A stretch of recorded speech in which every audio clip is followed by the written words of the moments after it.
querido intercessor. Como é bom estarmos aqui juntos no Momento Amai, compartilhando em especial hoje o nosso encontro 36, Ame a Igreja Sofredora através da intercessão. Nós estamos nesse bloco, na última série, do nosso Guia de Estudos do Amai, em especial trabalhando, amando o mundo através da intercessão. E nós temos uma convidada em especial conosco, que é a missionária, pastora Simone Chen. Ela esteve já no nosso encontro Nações e Povos, e vocês já puderam aprender muito, eu creio. E agora nós vamos aprender também com ela sobre a Igreja Sofredora. E eu gostaria de fazer algumas perguntas. Em primeiro lugar, vendo essa globalização, toda hoje, o que é tão apregoado da liberdade individual, a liberdade religiosa, não é o que nós percebemos, no que tange ao cristianismo, a Igreja de Jesus Cristo. Eu creio que até pelo contrário, hoje nós temos visto a perseguição crescer nos dias de hoje.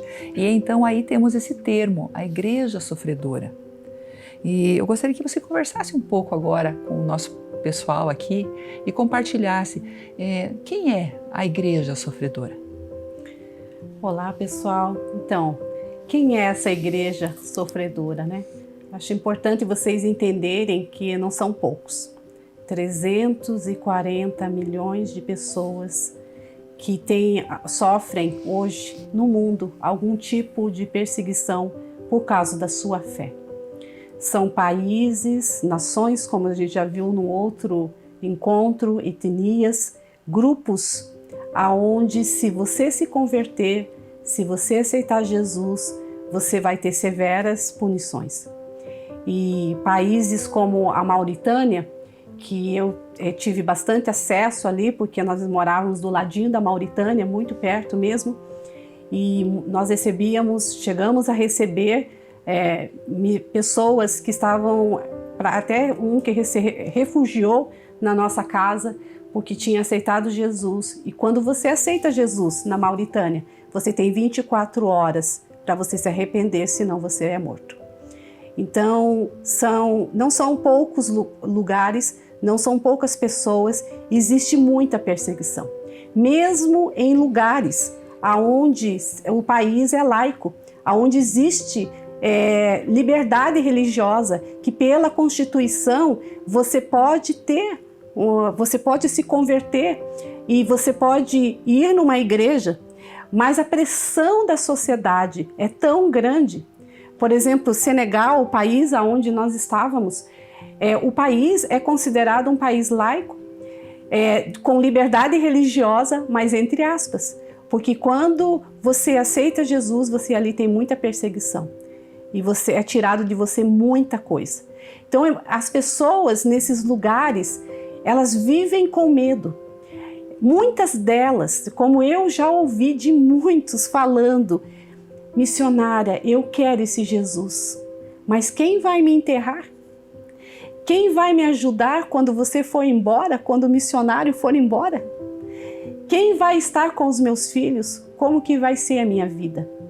Então são lugares muito difíceis, onde realmente existe aquela pressão, não somente espiritual, mas existe a pressão da família, a pressão do governo, a pressão da comunidade, para que você não venha se converter. E nesses lugares é muito difícil a pregação do Evangelho, porque mesmo para o missionário morar nesses lugares é muito complicado. É extremamente complicado, porque quando ele descobre que você é de Jesus, tudo é cortado. Não é vendido mais nada para você, você não tem como mais alugar uma casa, então é bem complicado. E existe muita perseguição, muitos lugares assim ainda. Aí um alerta para nós, é a nossa responsabilidade. E, por outro lado, eu queria aplicar para você, como você deve ter um coração grato e louvar a Deus, porque nós estamos num país, não sei se você sabe disso, mas segundo a ONU, um dos países com maior liberdade religiosa do mundo é o Brasil. E às vezes nós nós não somos um pouco relapsos, na verdade, nós não temos a gratidão que deveríamos ter, nós não nos posicionamos como cristãos, nós não oramos por aqueles que sofrem. Que você reflita um pouco sobre tudo isso, né, enquanto nós estamos aqui conversando. O país onde você trabalhava, missionária Simone, ele, como você já mencionou, era de maioria muçulmana e havia muita perseguição. Como você viu assim a perseguição acontecer neste lugar, neste país? A gente viu assim no dia a dia, né? A gente conviveu com alguns ex-muçulmanos que se tornaram cristãos e a gente viu a vida deles desmoronar. A maioria, né, são os que estavam com a gente, todos eles foram expulsos da sua casa e sem ter direito a nada.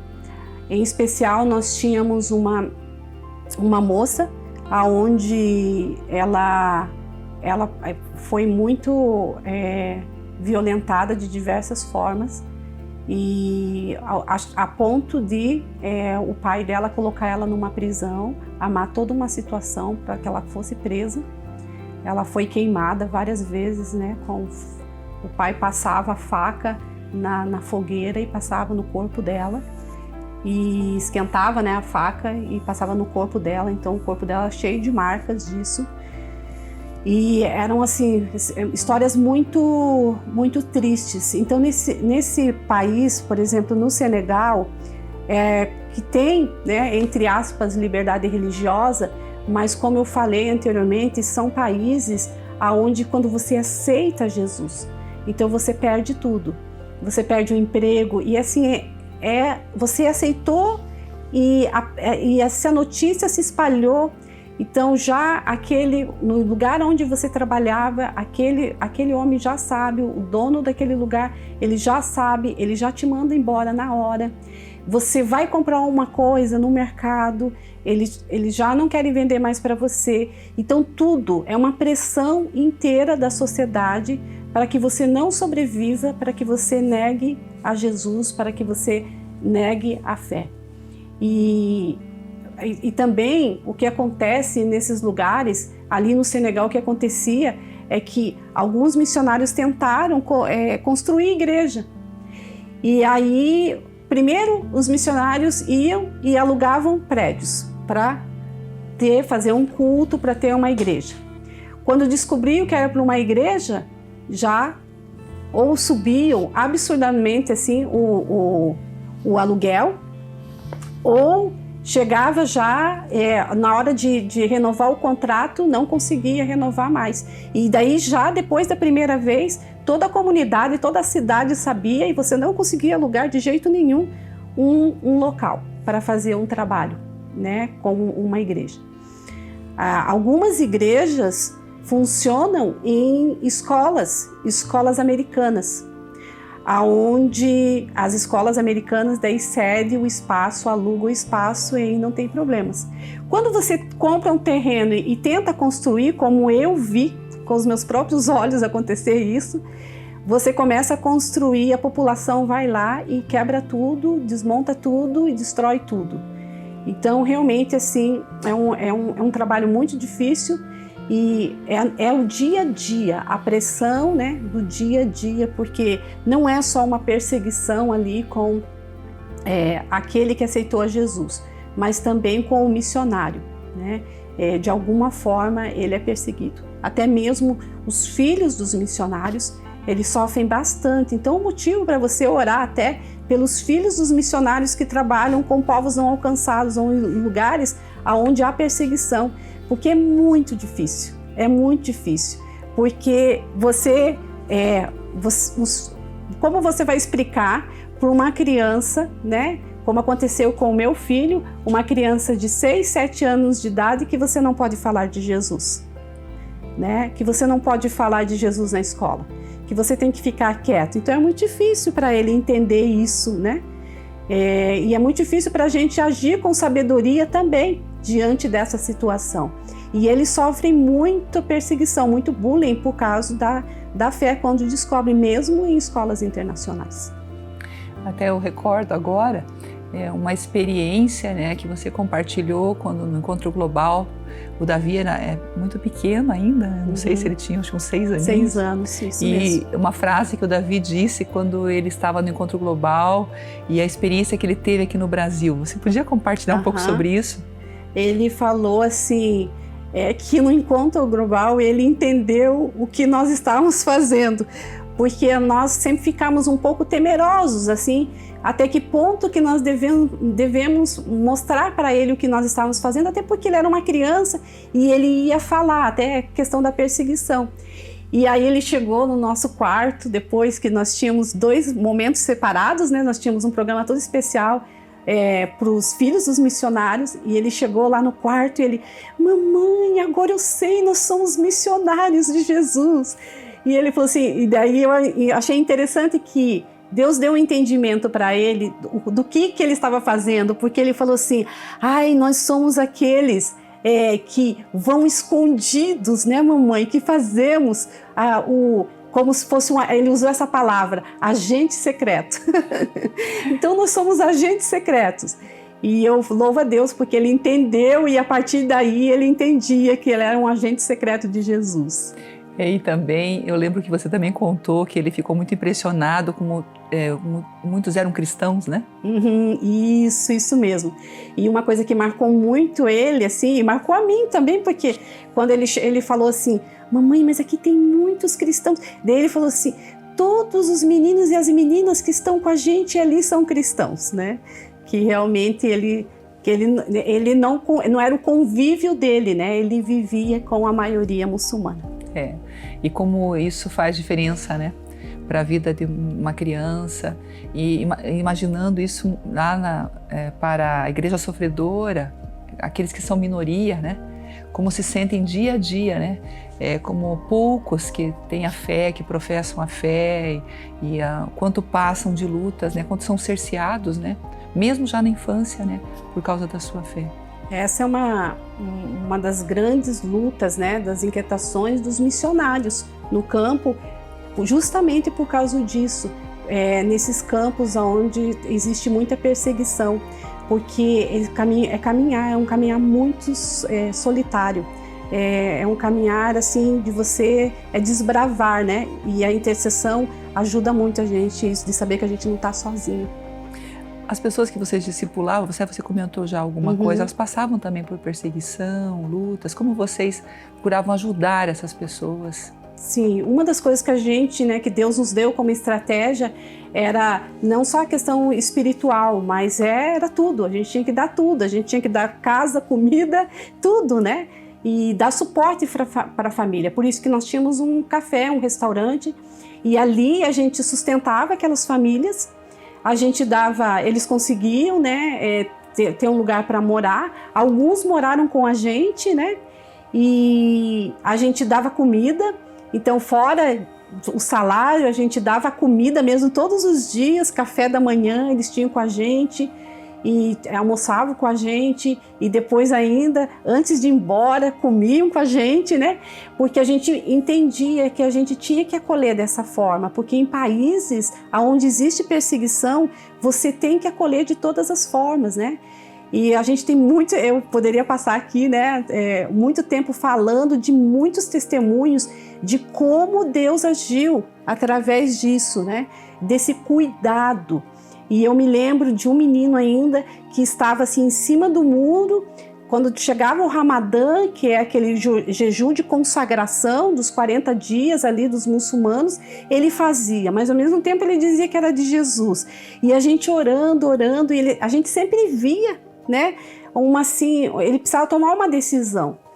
E depois a filha dele ficou muito doente, entre a vida e a morte, e a gente foi, e a gente deu todo o suporte, e a gente sabia que se a gente colocasse no hospital ali, público, aquela menina não ia sobreviver. A gente colocou no hospital particular, a gente fez tudo o que a gente podia fazer, aquela menina sobreviveu, né, por um milagre mesmo do Senhor.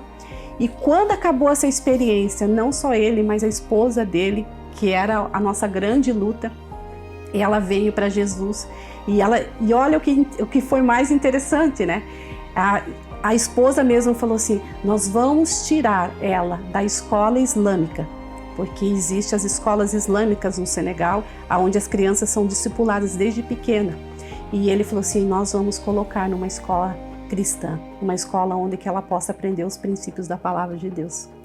E no mesmo momento Deus levantou as escolas cristãs, né, são escolas particulares a maioria, e Deus levantou uma pessoa então para ajudar.